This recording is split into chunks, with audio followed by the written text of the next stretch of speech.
ছিল, তার উম্মত যে ছিল, ওই উম্মতকে আঁকড়ে ধইরা হযরত ঈসা আলাইহিস সালাম নিজের হাতে ওই দাজ্জালকে মেরে প্রমাণ করে দিবেন আমি হলাম বিশ্বনবী মুহাম্মদুর রাসূলুল্লাহর সন্তান। জুড়ে বলেন সুবহানাল্লাহ। এই হলো আমার আপনার নবীর শান। জানি না তো শান, কিন্তু আউ বাউ করি। রসুলের শান জানতে হলে কোরআন হাদিস পড়ো, রসুলের শান জানতে হলে মসজিদের মধ্যে যাও, গাঞ্জার আড্ডায় গিয়া, গানের আড্ডায় গিয়া, আর চায়ের দোকানের মধ্যে বসিয়া জিন্দিগিতে রসুলের শান জানতে পারবে না।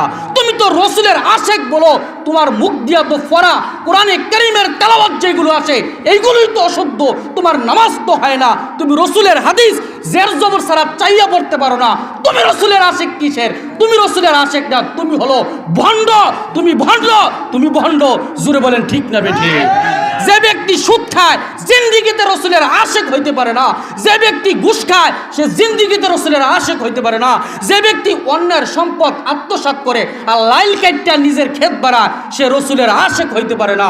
রসুলের আশেক হইতে হইলে কোরআন পড়ো, হাদিস পড়ো, তাফসীর পড়ো, মসজিদের মধ্যে 5 ওয়াক্ত নামাজ পড়া আল্লাহর রসুলের শানে দোয়া করো।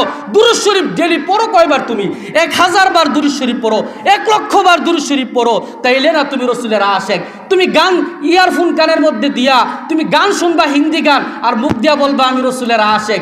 তোর চেয়ে বড় বাটফার, তোর চেয়ে বড় সিটিং দুনিয়ার জগতে আর কেউ হইতে পারে না। জুড়ে বলেন ঠিক না বেঠিক? সন্তান। কিন্তু ঈসা আলাইহিস সালাম জানেন কার সন্তান? আমরা তো নবীর শানই জানি না, নিজেকে আশেক রাসূল দাবি করি। নামাজ পড়ি না, আশেক রাসূল দাবি করি। সুদ খাই, আশেক রাসূল দাবি করি। হুজুর বলতেছিলেন ফর জুম্মার নামাজের সময় নামাজ পড়ে সুন্নাত না পড়ে বাইরে হয়ে যাও, তুমি কিসের রসুলের আশেক? তুমি রসুলের আশেক হলে কেমনে? তুমি তো বেনামাজি, তুমি তো সুদখোর, তুমি তো চোর, নামাজ চোর, তুমি রসুলের আশেক হইতে পারো না।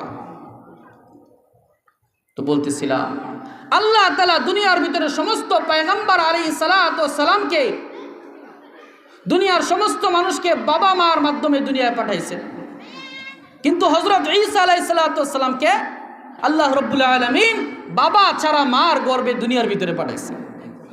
ঈসা আলাইহিস সালাতু ওয়াস সালামকে পাঠাই আল্লাহ কি বলছেন দেখেন। এই ঈসা আলাইহিস সালাতু ওয়াস সালাম হলেন আমার আপনার নবী, বিশ্ব নবী মুহাম্মদুর রাসূলুল্লাহ সাল্লাল্লাহু আলাইহি ওয়াসাল্লামের রূহানি সন্তান। জোরে বলেন সুবহানাল্লাহ। এখন বলবেন যে হুজুর ওইটা ফাইলেন কই? সুন্দর কথা, ঠিক না? হযরত আম্মা জান আয়েশা রাদিয়াল্লাহু তাআলা আনহা আল্লাহ রাসূলকে প্রশ্ন করেছিলেন, ইয়া রাসূলুল্লাহ, ইয়া হাবিবাল্লাহ, দুনিয়াতে তো আপনার কিছু বিবি আছে, আখিরাতে কি কোনো বিবি থাকবে? আল্লাহ রাসূল বলেন, আখিরাতের মধ্যে দুনিয়ার বিবিরও থাকবে, আর সাথে সাথে আল্লাহ কিছু মহিলা আছে যাদের সাথে আমাকে জান্নাতের মধ্যে আল্লাহ বিবাহ ঘোষণা দিয়েছেন। জোরে জোরে বলেন সুবহানাল্লাহ। যে কিছু মহিলা আছে জান্নাতে আমার সাথে বিবাহ হইবে। কার সাথে? আমার আপনার নবী বিশ্ব নবী মুহাম্মদুর রাসূলের সাথে আল্লাহ তাআলা অগ্রিম বিবাহ ঠিক করে রাখছেন। কোথায়? জান্নাতের ভিতরে। এক হাদিসের মধ্যে পাওয়া যায় হযরত খাদিজা রাদিয়াল্লাহু তাআলা বলতেছেন, ইয়া রাসূলুল্লাহ, আপনার কি আমার আগে কোনো স্ত্রী ছিল দুনিয়ার ভিতরে? আল্লাহ রাসূল বলতেছেন, না, ছিল না। ইয়া রাসূলুল্লাহ, আর কোন স্ত্রী ছিল?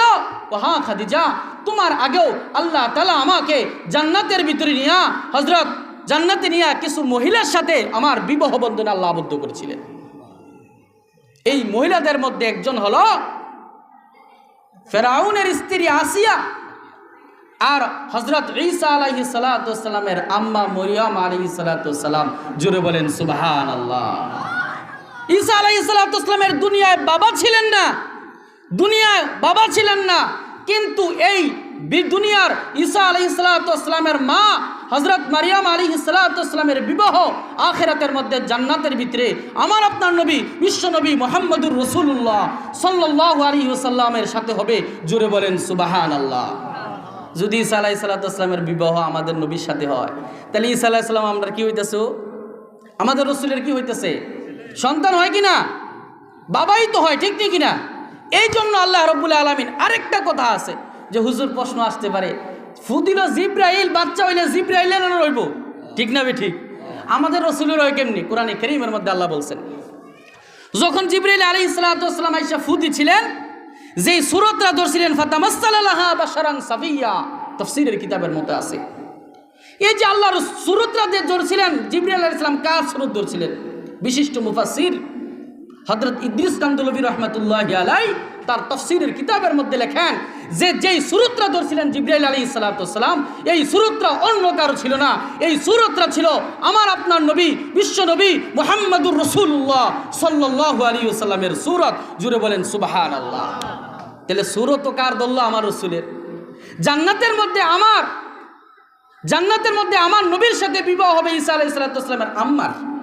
তাহলে সুতরাং বোঝা গেল ঈসা আলাইহিস সালাম হলো আমার আপনার নবীর জান্নাতি বিবির দুনিয়াবি সন্তান। জুড়ে বলেন সুবহানাল্লাহ।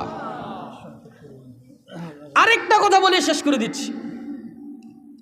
পিতা ছেলের দায়িত্বটা কি?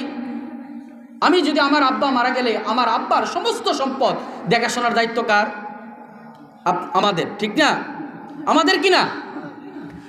ঈসা আলাইহিস সালামের দায়িত্বটা কি? সন্তান তো বানাইলেন আল্লাহ রসুল, সন্তান তো হলো কাল কিয়ামতের ময়দানে ফখর করার জন্য আমার পয়গম্বর, কিন্তু দায়িত্বটা কি পালন করলেন? এই জন্যই দেখবেন বাবার সম্পদ যদি বাবা মারা যাওয়ার পরে ওই ক্ষেত যদি কেউ দখল করতে আসে, ওই ক্ষেত যদি কেউ আত্মসাৎ করতে আসে, বাধা দিবে কারা? ছেলেরা কিনা? ছেলেরা দিবে কিনা? বিপদ মুহূর্তে সন্তান আগাইয়া যাবে ওই বাবার সম্পদকে রক্ষা করার জন্য। ঠিক তদ্রূপভাবে ঈসা আলাইহিস সালামু কিয়ামতের আগ মুহূর্ত যখন দাজ্জাল আইসা মহানবী মুহাম্মদুর রাসূলুল্লাহর উম্মতকে পাকড়াও করবে, উম্মতের উপর অত্যাচার করবে, উম্মতকে মারধর করবে, তাদেরকে ঈমান থেকে বাইর করার চেষ্টা করবে, তখনই বাবার সন্তান হইয়া ঈসা আলাইহিস সালাম আবার দুনিয়ায় আইসা তিনি বাবার যে দায়িত্ব ছিল, তার উম্মত যে ছিল, ওই উম্মতকে আঁকড়ে ধইরা হযরত ঈসা আলাইহিস সালাম নিজের হাতে ওই দাজ্জালকে মেরে প্রমাণ করে দিবেন আমি হলাম বিশ্বনবী মুহাম্মদুর রাসূলুল্লাহর সন্তান। জুড়ে বলেন সুবহানাল্লাহ। এই হলো আমার আপনার নবীর শান।